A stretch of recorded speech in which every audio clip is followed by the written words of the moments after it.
What's up, everybody? It's your boy the Kryptonian Saiyan here, bringing you a review for One Piece chapter 400. And you guys already know I'm loving this chapter because I'm getting one of the fights I wanted, man. I said I wanted to see Sanji take on Khalifa simply because Sanji perving out Khalifa's like sexual harassment, sexual harassment.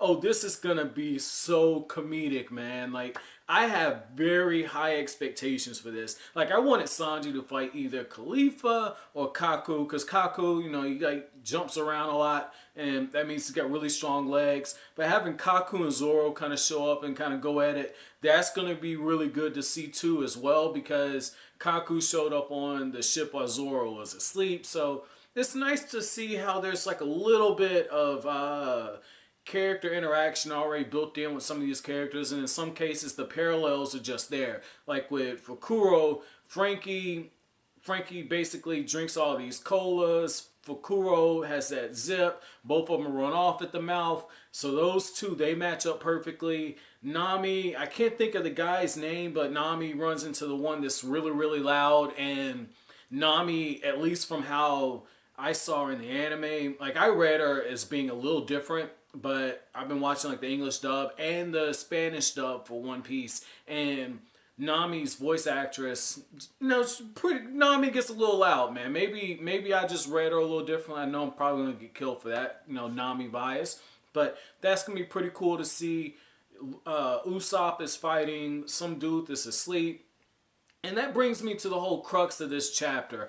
Okay, let's try this again. So, as I was saying, I've been watching the Spanish and I've been watching the English dub for One Piece, and the way that I've been reading Nami, I haven't read her as just being super loud. I've just read her as a lot of the times, you know, raising her voice whenever it's deemed appropriate, whenever Luffy or somebody does something stupid. And the way that the English and the Spanish dub voice actors kind of do Nami's character is whenever she speaks, the inflection, it's usually there's a little bit more of a tone in it, than a little bit more sass than how I was kind of picturing Nami in my head. And I know some of you guys be like, you've got a total Nami bias, like, fuck whatever he's saying. I totally understand that, you know, because Nami's bae. We all know that. You know, I'm sorry about Nico Robin, guys. But with that being said, you know, I like the matchups, and I thought it was really interesting to see how Oda, in a way, kind of paid some homage to what Togashi did with Yu Yu Hakusho.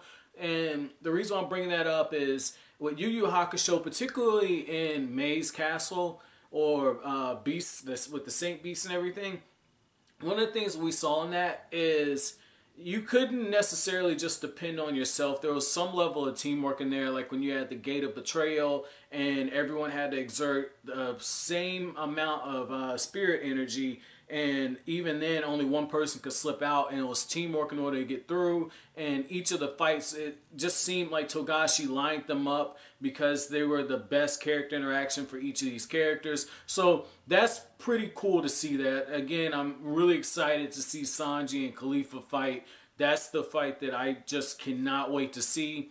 But I like another thing that Oda did in this chapter. In particular, I like how Oda had Spandam have his bitch card officially revealed, okay? Like, I know, you know, a lot of you guys like, man, why are you saying Spandam only now has this bitch card revealed? Well, the first thing he does, okay, that just really made me say, okay, time to hand the card over, is Spandam tells Rob Lucci, after telling all the other CP9 people, hey, you go out there, you take care of these straw hats, you have my permission, you can kill them, right? And I'm like, okay, okay. And he says, Lucci, you come with me. And I'm like, dude, you've already got Nico Robin. She's got the Sea Prism Stone. It's confirmed to be hard as diamonds. She can't fight back.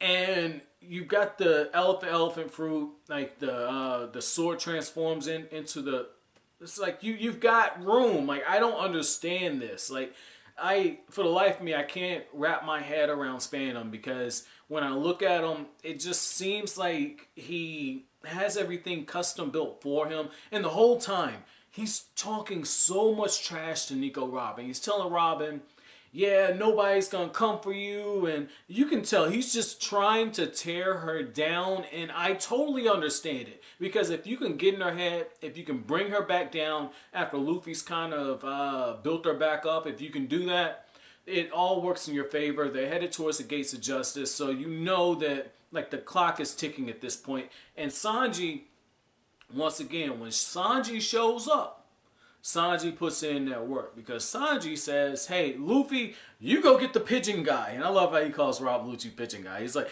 go get the pigeon guy. Luffy's like, I'm going to go get the pigeon guy. I'm going to run. I don't know where the fuck I'm running, but I'm going to run. I'm going to find them and we're going to be good. I'm going to just knock his ass out, take Nico Robin back, and we'll go eat some meat. Sanji, make me some meat. Luffy, I'll make you some meat. Go whoop his ass. And that's when Sanji says, okay, the buffoon's out the way. Now let's come up with a real strategy. There's 6 of us. There's 5 of them. We should be able to pull this off. We know that we can't go after Nico Robin at first because if we go after her, they can just throw the keys away. We can't lose a fight. Everyone fight. You win. Even if it kills you, get these keys. And I like just that one little bit in there because at first Nami comes up with a brilliant plan. Okay, she says, let's just go get Nico Robin first. We can figure out the rest. Very smart, very smart. I'm one of those people, I say, if you're already in a situation, just go balls in all the way and hope to God that you're able to pull out in time. That's just the way I feel with situations like that. And I know that's a bit crude. I apologize for my female viewers, all 10% of you. I totally apologize for that. But the other thing on this is once Fukuro says, like, no, we'll just throw them away. I'm like, damn, that's a good point as well. So Oda's raised the stakes in that sense to where we know that Luffy and the others, they have to defeat CP9. So now we have all these battles setting up, and it just raises the stakes in the sense that when you have a character like Sanji, what's to say Sanji doesn't get one shot at because Khalifa, shows him some breasts or something, or shows she's got the legs. What if she raises the skirt some and Sanji just dies from a nosebleed? Like, I would, hey, whatever, right? But the other thing on this is when the chapter opens up, one of the things that we see is Kokoro says, man, he really reminds me of Roger. Tom, you would have helped him as well. And so yet again, we get to another island. And we know Luffy's on the same path that Roger was on. But yet again, we get to an island, and somebody says, yeah, he really reminds me of the Pirate King. And given what Luffy's doing and the fact that he fucking declared war on the world government, and he's being compared to Roger after Kokoro and people like that, like, it just seems like Luffy is being set up to be king of the pirates. We're 400 chapters into One Piece, so obviously at this point you should start seeing the narration become clear, but at the same time, because of the way that Oda writes and the pacing and everything, Luffy's still kind of getting his beak wet when it comes to the pirate world. Even I can see that,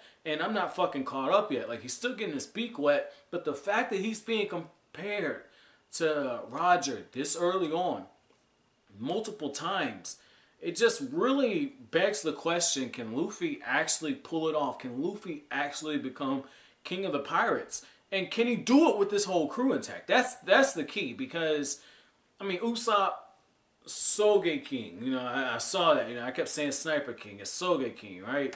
I saw a different translation when I was looking for pictures, so it's Soge King. Okay, so I'm going to say Sniper King to be safe. But what was very interesting about that is we know he's going to rejoin, but what's to say there's not another dust up or somebody else walks off, or Luffy doesn't get into a situation where one of his crewmates gets in a position like Nico Robin again. I'd really be interested to see how Luffy handles yet another situation, because what we've seen and what I take a lot of joy when it comes to the character of Luffy, he's got his highs, and good God, does he have his lows. But one of the things I take joy in Luffy is chronicling his progress as a leader. It really feels like Oda really just started putting the clamps on him once he got around Vivi, and I want to see how he handles this. Because Oda's just been thrusting it straight in there since the Davy Back fight, where Foxy's putting the hands on him, and he's having to take on all this weight for his crew, because he could lose some of them, and then he challenges an admiral with Aokiji, because Nico Robin's his crew, he's got to let the rest everyone else get out. Then he tells them not to fight with them because he knows that they can't win. And when in hindsight you're looking at it, it's like Luffy knew he wasn't going to win that fight, but he was trying to buy time for his crew. Like, he's really progressed as a leader. Water 7 learns that Nico Robin's betrayed Enies Lobby. He's going back for Robin. He's pulling her from the lowest of the low. Luffy is showing all the characteristics that you really want out of a leader. And, you know, again, I don't really like Luffy's character, but this is one of those moments I feel really proud when I just see how Luffy's running and he's like, I gotta run into them somehow. You can tell that he's winging it, but at the same time, there's some method to his madness. I'm gonna break things off here. My chapter question, I'm gonna keep this really simple. When you first read One Piece, or you know, a lot of you guys, you got into it through the anime. So when you first watched this, which fight were you most excited to see? And then the second question I have for you guys is, as you're going back through this now, what was your favorite fight? So what were you most excited to see? And then in hindsight, what was your most favorite fight that's coming up? But as always, guys, if you like anything I had to say, don't forget to comment, rate, subscribe if you're new. Don't forget to share. Thank you so much for watching Kryptonian Saying, guys.